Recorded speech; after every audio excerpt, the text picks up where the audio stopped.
Kadutangire sasa nge mwumva ni Didier Imana yakiza mwene so muri Kristo Yesu nana basoza torero ry'Imana.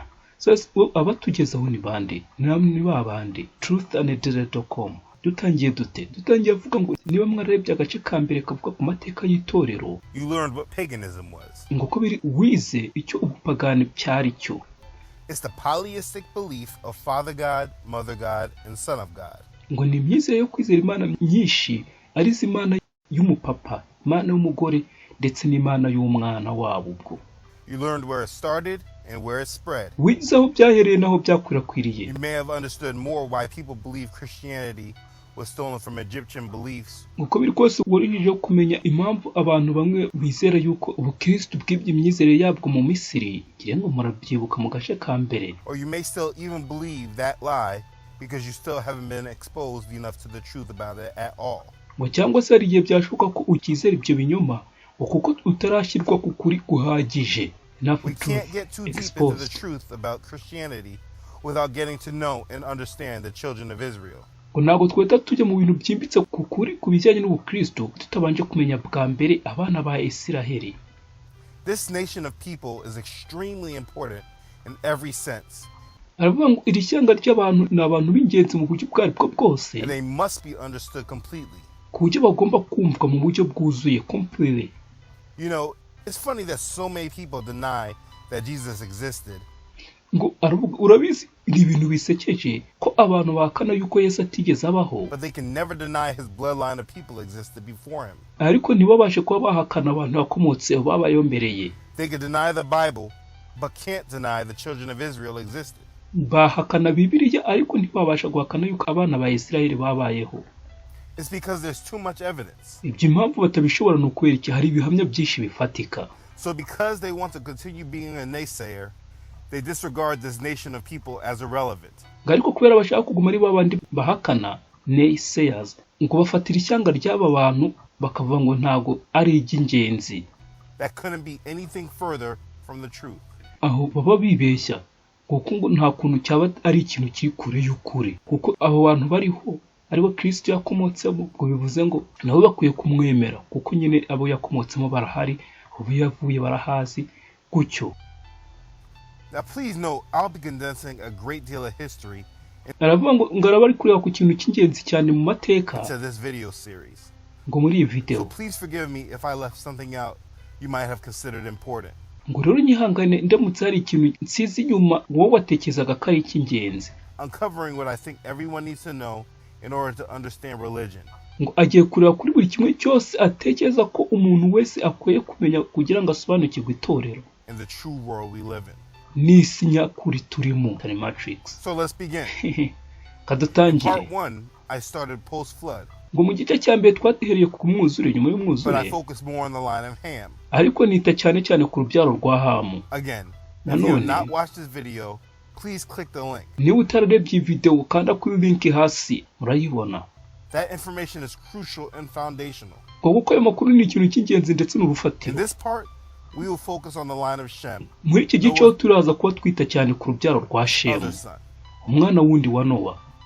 Shem had many sons, grandsons, great-grandsons, etc.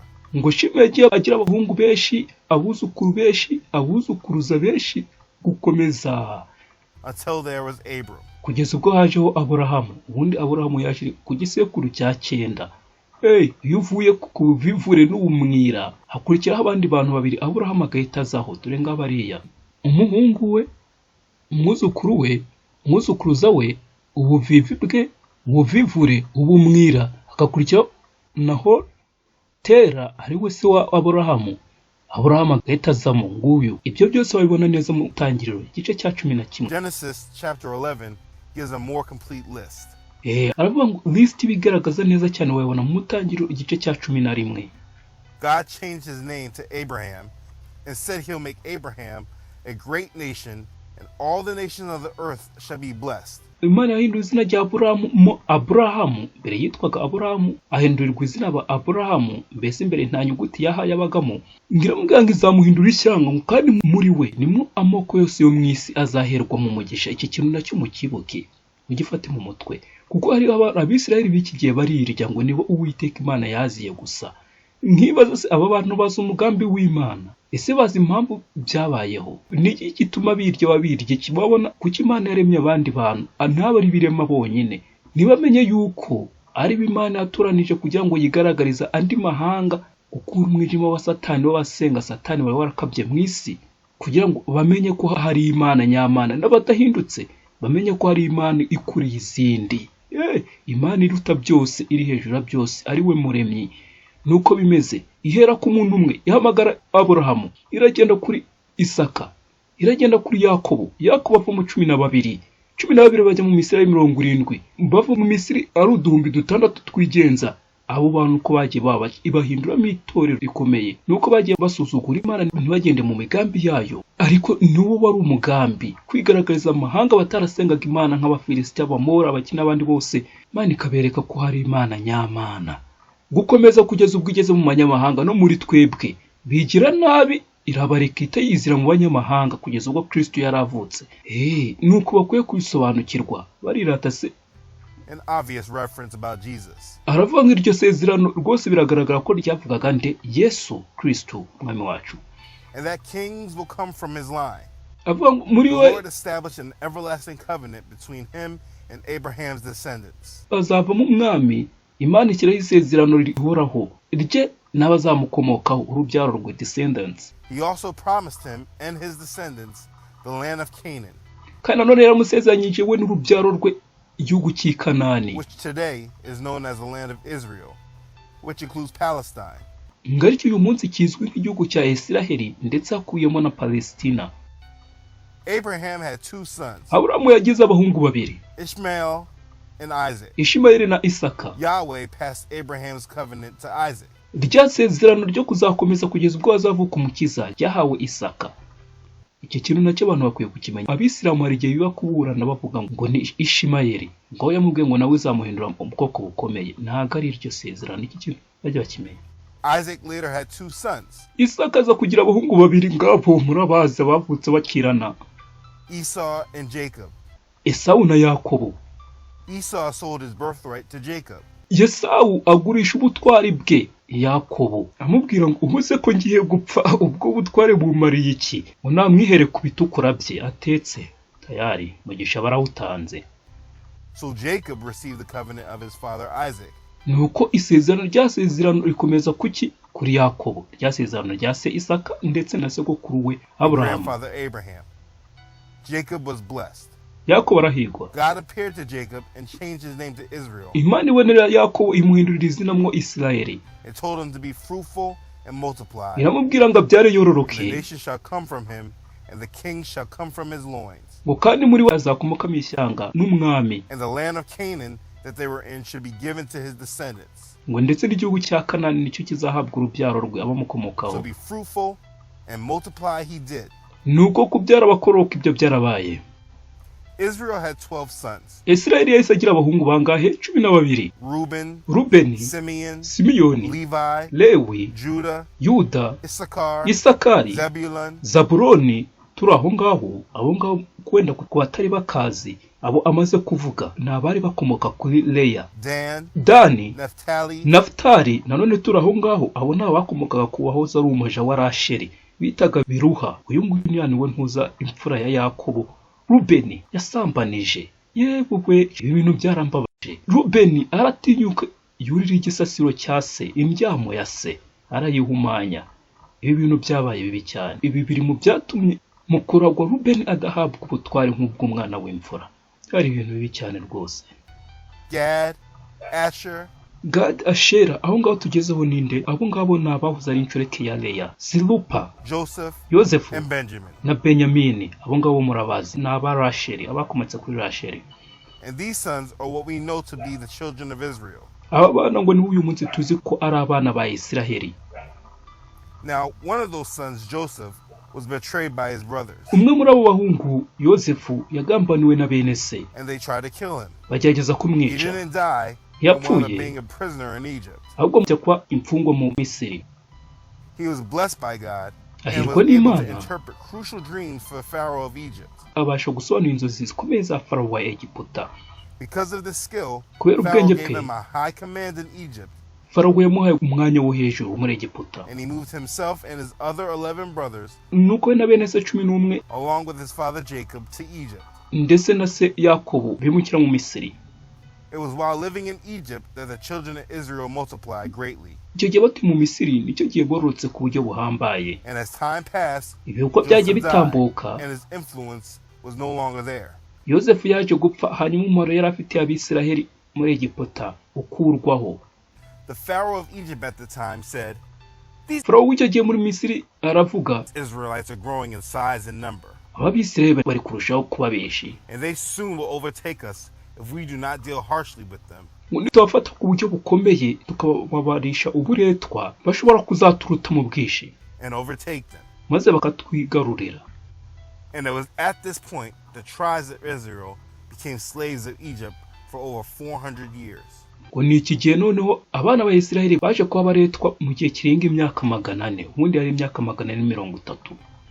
Now Moses Mose was born of the tribe of Levi, wavukiye mu rubyaro rwa Lewi, but in order to save him, his mother sent him down the river where the Pharaoh's daughter was compassionate and raised him. ngo ariko kugira ngo bamukize, mama we yamwohereje mu ruzi aho umukobwa wa Farawo yari ari, amugirira imbabazi maze aramurera. When he got older, he killed an Yakuze. Egyptian and he fled Egypt. Yishe umunyamisiri unga. It was at this time Icyo God gihe spoke with him and told him to go back to Egypt and set his people free from captivity. Imana yamuvugishije amubwira ngo subira mu Misiri, abantu banjye bakure mu buretwa. Moses went back to Egypt, and with the help from God, he freed the children of Israel. Mose asubira mu Misiri, we afashijwe n'ubufasha bw'Imana abasha gukiza Abisiraheli. He brought 9 plagues, but Pharaoh's heart was hardened until the last plague. Ngo yateje ibyago 9, ariko umutima wa Farawo ukomeza kwinangira kugeza ku cyago cya nyuma, cyo cya 10. He got Egypt to give up Israel as slaves by the 10th plague, passed over all of Egypt, Ngo yaretse ubwoko bwa Isiraheli buragenda kubera icyago cye cyanyuze mu Misiri hose, killed all the firstborn. kikica umwana wose The w'imfura. Lord passed over Israel, who were all commanded to put the blood of a lamb Ngo Uwiteka yanyuze ku Bisiraheli bari barahawe itegeko on their doorposts. ryo gusiga amaraso ku nkomanizo n'uruhamo by'imiryango. He showed great power this day and showed himself to Israel for the first time. Yerekanye gukomera kwayo uyu munsi, yiyereka Abisiraheli bwa mbere. This is where Passover started from. Dore ngo niho Pasika yatangiriye. Pasika ubundi bivuga kunyuraho. Imiryango y'Abisiraheli ikayinyuraho kubera iki? Hari hasizeho amaraso. Niko bimeze n'abantu b'iki gihe bakeneye ikimenyetso cy'amaraso ya Yesu Kristo kugira ngo umurimbuzi azabanyureho ntakababone.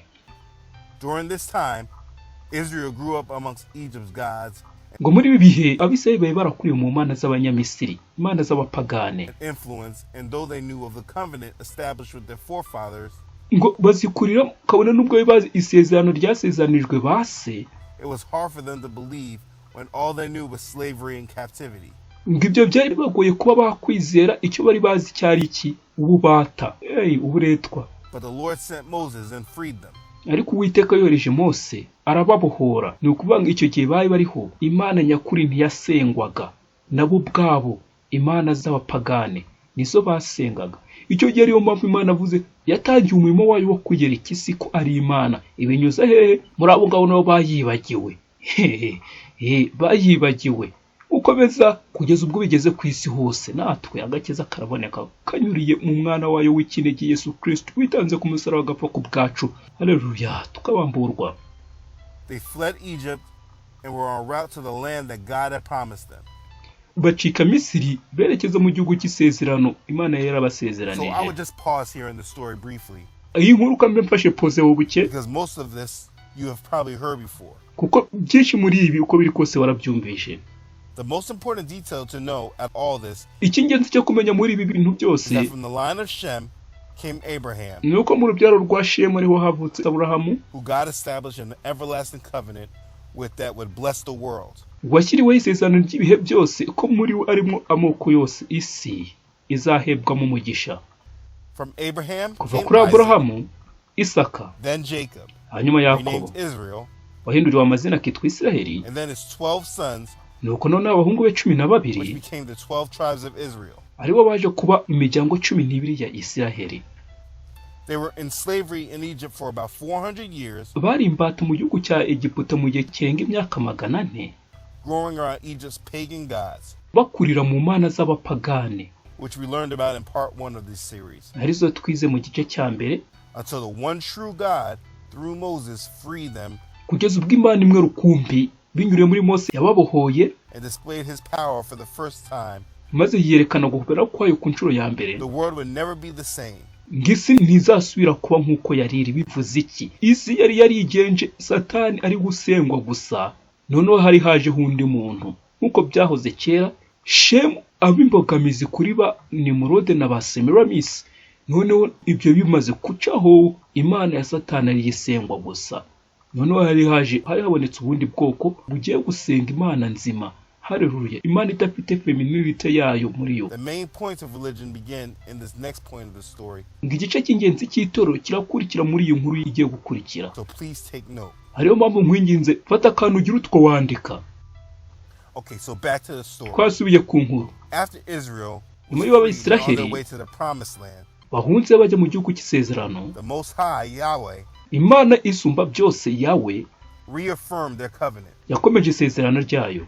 So on their way to the promised land, bari mu nzira bajya mu gihugu Moses cy'isezerano, went up to Mount Sinai Mose yazamutse umusozi Sinayi to get complete instruction from the Lord, ngo ajye guhabwa amategeko avuye ku and Uwiteka. the Lord established his covenant with the children of Israel. Nuko Uwiteka ashyira isezerano, asizira isezerano ryayo we n'abana ba Isiraheli. The Lord gave them commands which we know as the 10 Commandments. Uwiteka yatanze amategeko ye yo tuzi nk'uyu munsi, amategeko 10. The Lord said, I am your Lord God who brought you out of the land of Egypt, Uwiteka yabwiye ngo ndi Uwiteka Imana yawe yagukuye mu gihugu cya Egiputa, out of the house of bondage. mu nzu y'uburetwa. You shall have no other gods before me. Ntukagire izindi mana mu maso yanjye. You shall not make yourself a carved image. Ntukiremere igishushanyo kibajwe. You shall not bow down to them nor serve them. Ntukabyikubita imbere cyangwa ngo ubikorere. For I, the Lord your God, am a jealous God. Ngo kuko njyewe Uwiteka Imana yawe ndi Imana ifuha. You shall not take the name of the Lord your God in vain. Ntukavugire ubusa izina ry'Uwiteka Imana yawe. For the Lord will not hold him guiltless who takes his name in vain. Ngo kuko Uwiteka atazabura kumubara nk'utacumuye uvugire ubusa izina rye. Remember the Sabbath day to keep it holy. Wibuke kweza umunsi w'isabato. Honor your father and your mother, Wubahe so na nyoko, that your days may be long upon the land which the Lord God is giving you. kugira ngo uramire mu gihugu Uwiteka Imana yawe guha. You shall not murder. Ntukice. You shall not commit adultery. Ntugasambane. You shall not steal. Ntukibe. You shall not bear false witness against your neighbor. Ntugashinje ibinyoma mugenzi wawe. You shall not covet your neighbor's house. You shall not covet your neighbor's wife, Ntukifuze inzu ya mugenzi wawe. Ntukifuze umugore wa mugenzi wawe, nor anything that is your neighbor's. cyangwa se ikintu icyo ari cyo cyose kiri cy'umuturanyi wawe. He told them he was sending an angel that would bring them to the place he prepared for them. Yabwiye yuko izohereza marayika uzabageza ahantu yabateguriye. The angel will go before them in the midst of the other groups of people, Ko marayika azajyana nabo hagati y'itsinda ry'abantu, and he will cut them off, kizabakuraho all of them. bose. Ni ukubanga andi mahanga yose bo bitambitse shyira iruhande. But he also told them something very specific, which Kandi nanone irababwira ikintu cy'umwihariko was different than any other nation or group have ever heard. cyagitandukanye n'abandi bantu n'ibindi bihugu byigeze kumvwa. He told them that they should not bow down to any of those nations or groups, gods, nor serve them. Ngo yababwiye ngo ntimukigire muramya izindi mana z'ayo mahanga mujyamo, cyangwa se ngo mugendere mu nzira zayo, Nor do according to their ways and works, but they shall overtake these groups and tear down their images. ngo ahubwo bagomba kuzanisha ayo mahanga, abo bantu bagasenya ibishushanyo byayo. In Egypt, he separated himself through the show of his power, and now he commanded them not to commune or even recognize those gods. Imana yatandukanyije inyanja itukura y'ubwayo, ngo niyo iri kubabwira kutazigera basabana n'andi mahanga, ngo yewe habe no kumenya imana zabo, That all those other groups of pagans worshipped. imana zabo amatsinda y'abapagani asenga. Israel agreed. Abisirayeli baremera. At this time, there was a clear specific break between the gods of the pagans and the God of Israel. n'iki gihe hari haje kuboneka gutandukana kweruye hagati y'Abisiraheli n'imana z'abanyamahanga. Mwumvishe wa mugambi wo kwiyerekana imana, kwiyerekana mu isi yuko imana iriho, kakanya yari iberuriye umupaka imbibi. Nuko bimeze natwe tugomba kwitandukanya n'ibisa n'imana, tugasenga imana nyamana, imana yacu. Monotheism versus polytheism. Biba noneho imyizerere yo gusenga imana imwe ihanganye n'imyizerere yo gusenga imana nyinshi. Monotheism na polytheism bifatanyemo. Just take note that being that the nations or groups of this world were significantly stronger in size and influence than Israel, ngo banze umenye ko abo bantu Uwiteka yaje gutandukanya ubwoko bwe nabo bari abantu benshi kandi bakuze, ubundi nibo baberiho mu isi gusa. the God must have been very powerful to make such an impact that we have in the world today. Nguko biri kose Uwiteka yarakomeye, yarafite ubutware kuba yarabashije gushyiraho ikintu kigaragara no kuri uyu munsi. No kuvuga ngo yazanye ikintu nyine kigaragaza yuko Uwiteka ari we Mana kandi ari ukwiye gusengwa, kugeza ubwo izo ngizo nazo ubwazo zabonye ko hariho Imana. Ikintu giteye cyarariho mbere binyuriye hehe mu bwoko bwari bukeya, abantu bake. Just to add a little common sense thinking in. Ngakunga ko ni nk'agakomenti gake hano ongeyeho. After this, Nyuma the y'ibi Lord called Moses up the mountain. Uwiteka yamagaye Mose ku musozi wa He Sinayi, gave him tablets of stone and the law and the commandments which he gave. arangije amuha ibisate by'amabuye byanditseho amategeko 10 yari yatanze. Nukuvuga uko bimeze, aya mategeko 10 yanditswe ku bisate by'amabuye mbere yuko abwirwa Abisiraheli. Bivuze ngo ya majoro 40 n'iminsi 40 Mose yamaze ku musozi Sinayi ari guhabwa amategeko ndetse n'abira bisate by'amabuye, Abisiraheli bari bamaze kuyabwirwa, banayemeye. And Moses was to teach. He instructed them to make an ark of wood to carry it in. Yamuyoboye ukuntu agomba kubaka isanduku yo mu giti agomba kuyatwaramo. This will be what we know today as the Ark of the Covenant. Ngiyi niyo yari kuzaba iyo tuzi uyu munsi nk'isanduku y'isezerano. He also made Aaron and the sons of the tribe of Levi Nanone kandi kira Arone n'abo mu rubyaro rwa Lewi his priest. abatambyi bayo. So while Moses was on the mountain 40 days and 40 nights with the Lord, None rero igihe Mose yari ku musozi Sinayi imajoro 40 n'iminsi 40 yari kumwe n'Uwiteka, Israel grew impatient. Abisirayeli babuze They kwihangana, thought Moses wasn't coming back, batekereza ko Mose ari atazagaruka. and they decided they were going to honor the Lord in their own way. Barangije bigenzura yuko bagiye kwisengera Uwiteka Imana mu buryo bwabo. Murakumvisha ko uko bagiye kwisengera Uwiteka Imana mu buryo bwabo. They took off their golden earrings and molded it into a golden calf. Barangije bafata impeta z'izahabu barazishongesha bazicuramo inyana y'izahabu. And said, "This is the God of Israel, which brought us out of the land of Egypt." Umva ikizira. Baravuga ngo dore iyi niyo Uwiteka Imana yawe yagukuye mu gihugu cya Egiputa. They built an altar for it and did burnt offerings and peace offerings. Barangije bayubakira igicaniro, bayitambira igitambo cyoswa n'igitambo cy'uko bari amahoro. Yesu Kristo ibi bintu bari bavuze ngo bari bahawe ya mategeko abwirwa ngo ntimukiremere ibishushanyo bibajwe, ntimukagira izindi mana mu maso yanjye. Barangije dore ibintu barimo. Mana nyagaze, ubwoko bwari bwatoranijwe. Ibi bintu utabibonye ku buryo bwimbitse, wareba filime ya Mose ivuga ku mategeko 10 wabisangamo. Bababaje Imana cyane, bababaje Imana cyane. They literally did everything the Lord just commanded them not to do. Urebye bakoze byose Uwiteka Imana yababujije gukora. Yahweh was extremely upset. Ibi bintu byababaje Uwiteka cyane. Ubundi umva byarayibabaje. Usomye mu kuva ibice 30 guhera kuri 31 kujya kuri 33, aho ngaho ubona uburyo Imana yababaye ikaba nk'umuntu. Ikaba ukagira ngo ni umuntu, ubisomye wabyumva. Yewe we karagahinda kababaje.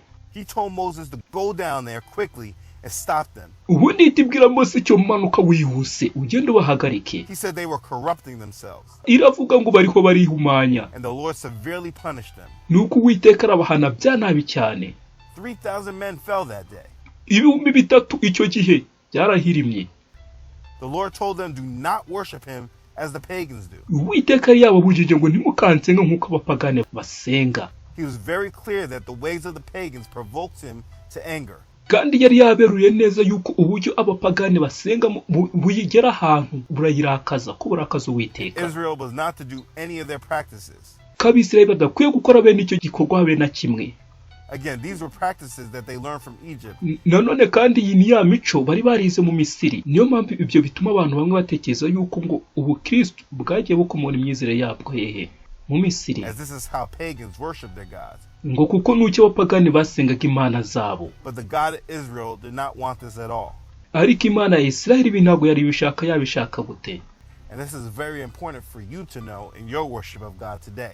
Kandi ibi ni ikintu cy'ingenzi ko kumenya uburyo usengamo imana yawe, ese uyisenga nk'uko yabitegetse. Nuko this is extremely important again to understand because this was a clear separation from the gods of Egypt and Babylon. Kandi nanone iki ni ikintu cy'ingenzi cyo kumva kuko ni ikigaragaza yuko hagomba gucika imana za Egiputa n'imana za Babuloni bakazitandukanya n'Uwiteka. This was unheard of because the other nations were all pagan. They had no problem with their gods. Ibi ngibi ntabwo byarigezwe byumva ahandi hantu kuko bo nyine bari abapagani, ntacyo bari bafitanye n'imana za ntacyo bari bafitanye n'imana zabo. Israel was and is the different one. Isiraheli yo uyari ndetse n'ubu inari iratandukanye, si nk'abo basenga imana z'abapagani ngo be kubwirwa bene iryo jambo. And the one true God did not want them to defile themselves worshiping those pagan gods. Hanyuma imana imwe rukumbi, imana yacu ntiyagira ngo be kwiyandurisha gusenga izo mana. A lot went on in these chapters. Israel was very proud, stubborn, and ungrateful people. Ngo byinshi byarabaye muri iki gice. Abisiraheli barabirasi, abafunga mutwe ndetse n'intashima. Niko bimeze. Reestablishing the covenant the Lord gave Israel, he gave Israel his law for them to abide and follow. Ngo none gushyira isezerano ryayo Abisiraheli yabahaye amategeko yo bagombaga kwihanganira bakanayakurikiza.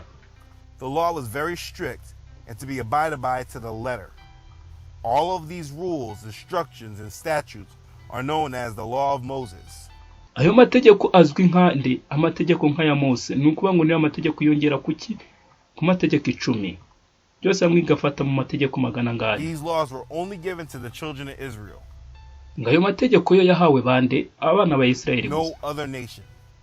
You can read these laws in the end of the book of Exodus. Ngayo mategeko ubwo nayo yongera ku yandi 10 ngo ushaka kuyasoma ku mpera y'igitabo cyo kuva. The book of Leviticus, igitabo cy'Abalewi and Deuteronomy as well.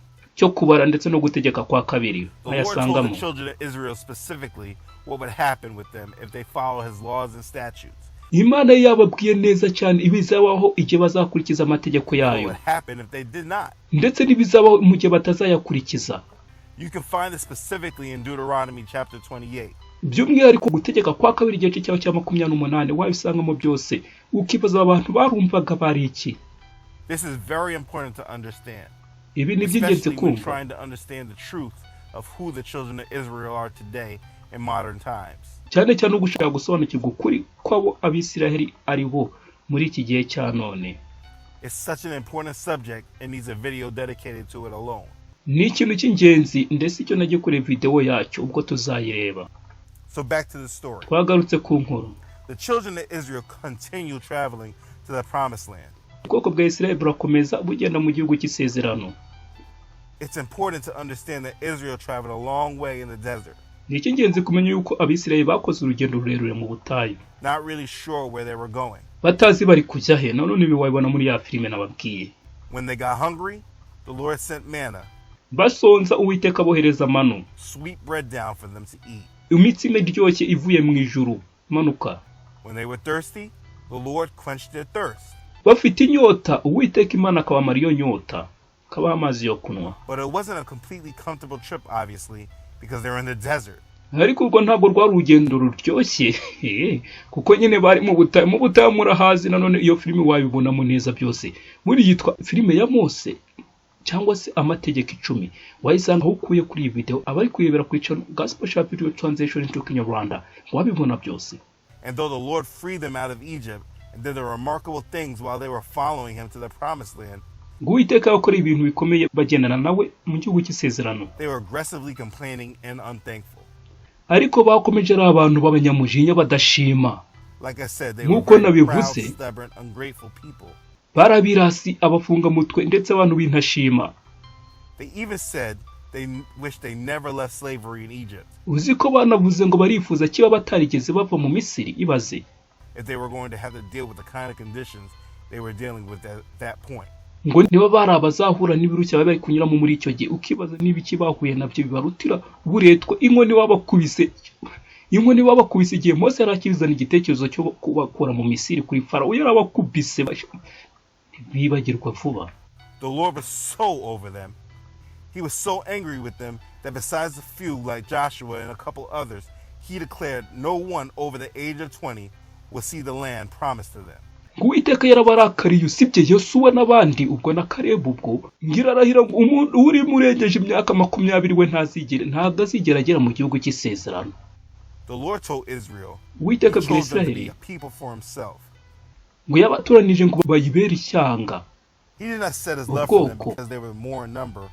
Ntiyigeze ababwira yuko abakunda kuko bari beshi, niyo mpamvu kubakira iruhande bigize nabi nayi.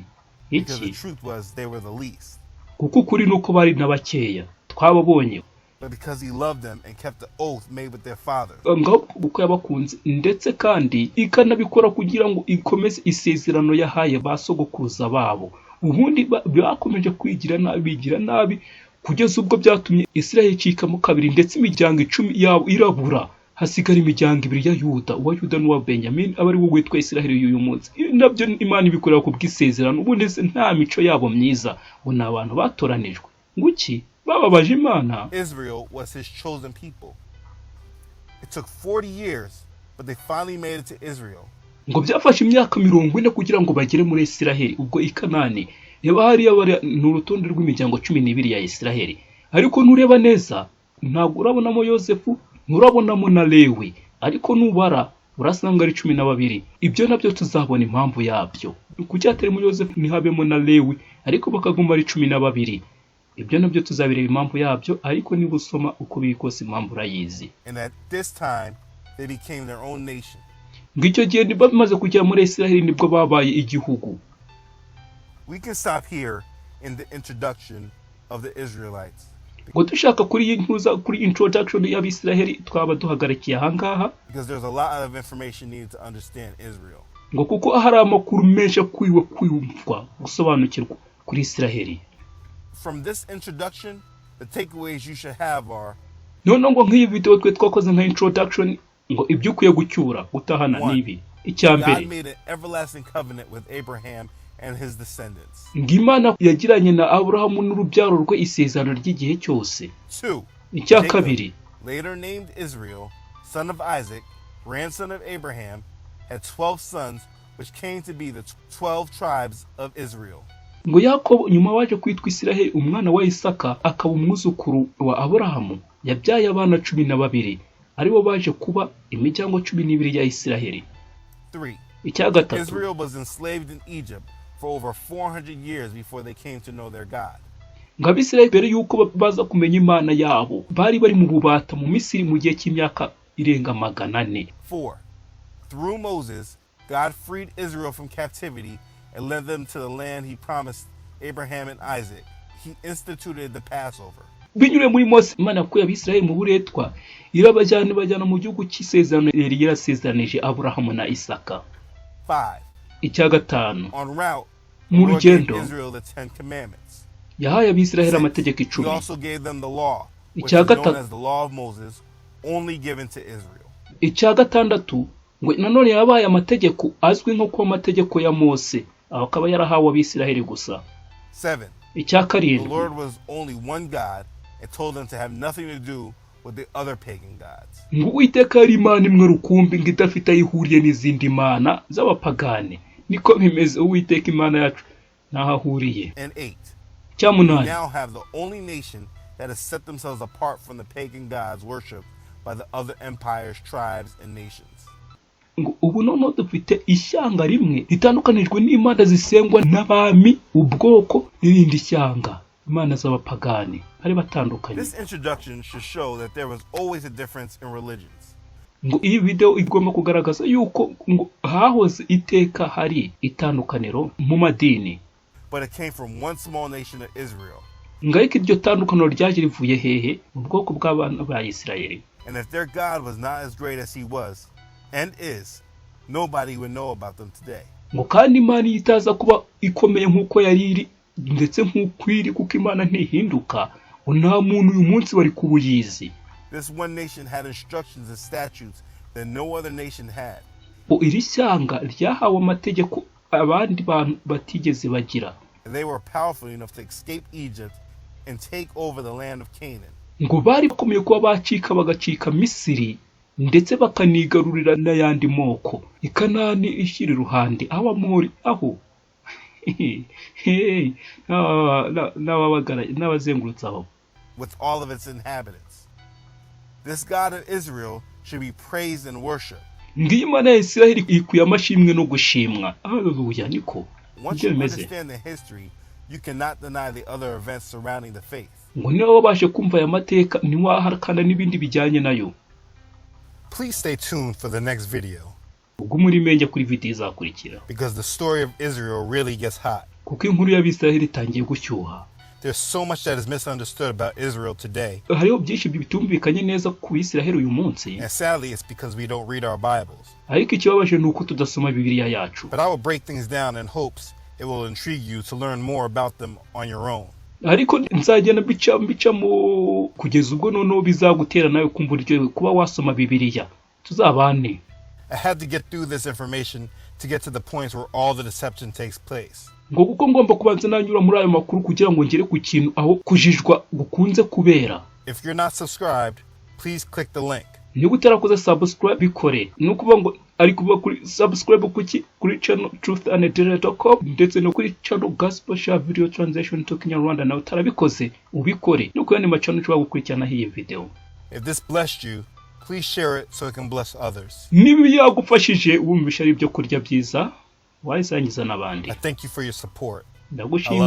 Ndagushimira kubwo kudushigikira ndabakunda mwese. Nanjye kandi Didier ndabakunda babwira ngo mukomeze kugira amahoro ava kuri Alpha na Omega Uwiteka umwami wacu. Imana imwe rukumbi yo amavi yose akwiye kubararira indimi zose zikatura kari Imana. Bye.